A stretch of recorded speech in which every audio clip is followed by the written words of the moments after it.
অসমত প্ৰতিহত কৰাটো ৰাস্তা নাই। মানুহবিলাকেতো একেবাৰে বহি ল'লে আমি আঁতৰি দিলোঁ। প্ৰথম নতুনকৈ যাতে ক্ষতি নহয়, দ্বিতীয়তে আমি কষ্ট দি থাকিব লাগিব যাতে নিগাজিকৈ বহি ল'ব নোৱাৰে। ইমান দিনে আমি কষ্ট নিদিয়াৰ কাৰণে তেওঁলোকে আকৌ মানুহ মাতি থাকিলে। আমাৰ চৰকাৰখনে অলপ কষ্ট দিয়া আৰম্ভ কৰিছে।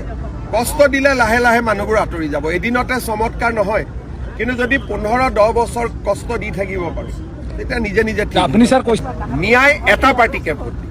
কাক ভোট দিব ইলেকশ্যনৰ সময়ত তেওঁলোকে সিদ্ধান্ত কৰি থাকিব, কিন্তু তেওঁলোকে ভোটটোত নাভাঙে। আমি ভোটবোৰ ভাঙি থাকোঁ, ইজনক দিওঁ সিজনক দিওঁ।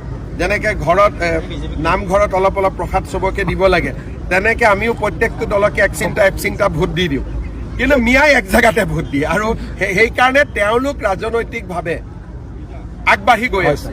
এতিয়া আমাৰ মানুহখিনিকো লাহে লাহে মই বুজাই আছোঁ যে তেওঁলোক যদি একতা হৈ থাকিব পাৰে, আমাৰো একতা লাগিলে ভোটটো যি পাৰ্টিকে দিবি।